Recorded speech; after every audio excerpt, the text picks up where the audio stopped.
স্বার্থের এই পৃথিবীতে আপনি যদি টিকে থাকতে চান, স্বার্থের এই পৃথিবীতে আপনি যদি সহজভাবে ভালোভাবে বাঁচতে চান, তাহলে আপনাকে ৩টা বিষয়ের উপর নজর রাখতে হবে। ৩টা বিষয় নিয়ে আপনাকে সতর্ক থাকতে হবে। এই ৩টা বিষয় নিয়ে যদি আপনি সতর্ক থাকেন, তাহলে আপনার নেক্সট চলার পথটা আরেকটু সুগম হবে। আপনি কোনো জায়গায় ঠকবেন না, আপনি সফল হবেন। তো এই ৩ ধরনের সেই ৩টা পয়েন্ট আমি আজকে আলোচনা করব।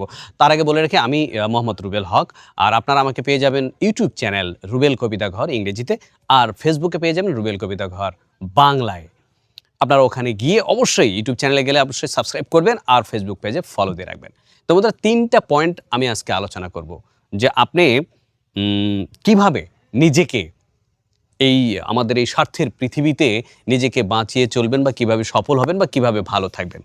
সর্বপ্রথম যেই পয়েন্টটা বলবো সেটা হচ্ছে নিজের না, অন্যের কথা শুনুন। আসলে নিজের কথা না অন্যকে বলার থেকে মোস্ট ইম্পর্ট্যান্ট হচ্ছে অন্যের কথা শোনা। আপনি যদি কোনো একটা সময় কোনো ফ্রেন্ডের কাছে আপনার মনের কথা বলতে যান, হয়তো কোনো একটা গল্প বলছেন যে আমার সঙ্গে এটা হয়েছে, আমার সঙ্গে না এটা হয়েছে, জানো এটা হয়েছে। হঠাৎ করে সে যদি আপনাকে থামিয়ে দিয়ে বলে, আচ্ছা শোনো, আমারও না এরকম একটা ঘটনা ঘটেছে, আমারও না এরকম হয়েছে, আমারও না ওটা হয়েছে। তো আপনি যদি সেই জায়গায় স্টপ করতে না পারেন, তাহলে কিন্তু আপনার সঙ্গে আর সেই মানুষটার সম্পর্ক দেখবেন ভালো থাকবে না। তো আপনার সঙ্গে সম্পর্ক ভালো রাখা বা আপনি ভালো থাকতে গেলে আপনাকে ওই জিনিসটা করতে হবে, সেটা হলো কথা শুনতে হবে। মানুষ কিন্তু সবাই বলতে ভালোবাসে। মানুষের কথা শোনা, এই যে ধৈর্য, এটা কিন্তু বিশাল একটা ধৈর্যের ব্যাপার। আমরা কিন্তু কথা শুনতে চাই না, আমরা সবাই বলতে চাই আমি আমি আমি আমি আমি আমিত্ব আর কি, অর্থাৎ আই মি মাই সেলফ। আমরা এই 3টা জিনিস নিয়েই পড়ে থাকি সবসময়, আই মি মাই সেলফ। আমি এটা করলাম, আমি ওটা করলাম, আমি এটা করছি, আমি ওই জায়গায় গেছি, আমি এটা করছি। এই যে আমি আমি আমি আমি সবসময়, এইটা আপনাকে ছেড়ে দিতে হবে। আপনি অন্যের কথা শুনবেন, দেখবেন অন্যেরা আপনার কথা শুনবে। আপনি অন্যের কথা শুনবেন, দেখবেন অন্যের সঙ্গে আপনার সম্পর্কটা ভালো থাকবে। আপনি যদি অন্যের কথা শোনার অভ্যাস না থাকে, তাহলে দেখবেন আপনি একাকিত্ব হয়ে যাবেন, কারণ আপনার সঙ্গে তখন কেউ থাকবে না। মানুষ সবাই বলতেই ভালোবাসে, শুনতে ভালোবাসে কয়জন? এই জন্য আপনাকে কি করতে হবে? মনোযোগ দিয়ে অন্যের কথা শুনতে হবে। একজন ভালো বক্তা হওয়ার চেয়ে একজন ভালো শ্রোতা হওয়াটা অনেক কঠিন কাজ। তো বন্ধুরা, এরপরে 2 নম্বর পয়েন্ট যেটি বলবো সেটা হচ্ছে সহজলভ্য। আপনি যদি সহজলভ্য হয়ে যান, তাহলে আপনার গুরুত্বটা কমে যাবে। অর্থাৎ আমরা সহজেই যে জিনিসটা পাই, সেটার গুরুত্ব কিন্তু থাকে না।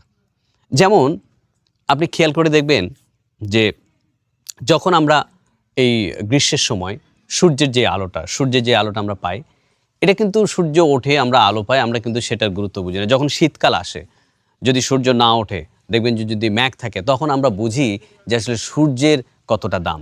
তো আপনি যদি আপনার বন্ধুর কাছে বা আপনার গার্লফ্রেন্ডের কাছে বা যার কাছে আপনি যদি সহজলভ্য হন, আপনি যদি সহজ হন, তাহলে আপনার গুরুত্বটা কমে যাবে।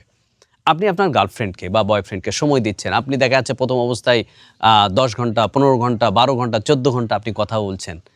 একটা সময় না আপনাকে সহজলভ্য ভাববে। একটা সময় গিয়ে আপনার নিজেরই আর কথা বলার কোনো স্কোপ থাকবে না, কথাই থাকবে না। তখন আপনি কি হবেন? তখন আপনি একদম সহজ হয়ে যাবেন।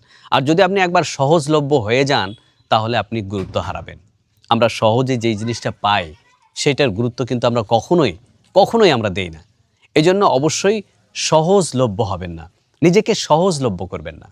আপনি যদি সচরাচর বিভিন্ন জায়গায় কথা বলতে থাকেন, এই যে যত কথা বলবেন, এত করে হবে কি, আপনার একটা সময় গিয়ে মানুষ আর আপনার কথার কোনো মূল্যায়ন করবে না। এজন্য আপনাকে হতে হবে একদম পারফেক্ট একটা মানুষ। আর এই পারফেক্ট মানুষ হতে গেলে আপনাকে সহজলভ্য যেন আপনি না হন, অর্থাৎ সহজলভ্য যদি আপনি মানুষের কাছে একবার হয়ে যান, তাহলে আপনি আর পারফেক্ট থাকবেন না। আপনাকে কোনো কাজেই তারা গুরুত্বই দেবে না। এজন্য অবশ্যই নিজের দাম সম্পর্কে জানুন। আপনি নিজেই যদি নিজেকে দাম না দেন, তাহলে কেউ আপনাকে কখনোই কোনোভাবেই দাম দেবে না। এজন্য অবশ্যই নিজেকে সহজলভ্য করবেন না। এরপরে 3 নাম্বার যেই পয়েন্টটা বলবো সেটা হচ্ছে যে রাগ কমানো। আপনি একটা জিনিস খেয়াল করবেন যে রাগী মানুষের সঙ্গে মানুষ কথা বলতে ভয় পায়। আপনার ভিতরে যতই কষ্ট থাক, যতই রাগ থাক, আপনি যদি হাসি মুখে কারোর সামনে তুলে ধরেন বা কারোর সামনে গিয়ে হাসি মুখে কথা বলেন, দেখবেন যে সেই লোকটার ভিতরেও যদি রাগ থাকে, সেই লোকটার ভিতরেও যদি কষ্ট থাকে, সেও দেখবেন হাসবে। অর্থাৎ আপনি যদি কাউকে রেগে রেগে কথা বলেন, তাহলে দেখবেন যে মানুষ আপনার দিক থেকে মুখ ফিরিয়ে নেবে, আপনার সঙ্গে কথা বলার আগ্রহ হারিয়ে ফেলবে। এজন্য আপনার রাগটাকে কন্ট্রোল করতে হবে। আর এই রাগটাকে কন্ট্রোল করাটা আপনার দায়িত্ব। কারণ আপনি যখন একটা মানুষকে রেগে রেগে কোনো কথা বলবেন বা হঠাৎ করে রেগে যাবেন, রেগে গিয়ে যখন কোনো কথা বলবেন, তখন কিন্তু সেই মানুষটা অন্যভাবে নেবে, সেও হয়তোবা রিঅ্যাক্ট করবে। অথচ আপনি দেখা যাচ্ছে একটা হাসি মুখে তার সঙ্গে একটা কথা বলবেন, তারকে দেখা যাচ্ছে কুশল বিনিময় করবেন, দেখবেন সেই মানুষটার ভিতরে কষ্ট থাকলেও সে কিন্তু হাসছে। তো এজন্য এই ৩টা বিষয়, এই ৩টা পয়েন্ট আপনাকে মনে রাখতে হবে। প্রথমটা যেটা বললাম সেটা হচ্ছে কি? মনে আছে? প্রথমটা হচ্ছে নিজের না, অন্যের কথা শুনুন। আর দ্বিতীয় যেটা বলেছি সেটা হচ্ছে সহজলভ্য করবেন না। ৩ নাম্বার যেটা সেটা হলো রাগ কমাবেন। তো বন্ধুরা সবাই ভালো থাকবেন, সুস্থ থাকবেন। আবার অন্য কোনো বিষয় না আবার আপনাদের সামনে দেখা হবে। সেই পর্যন্তই। আল্লাহ হাফেজ।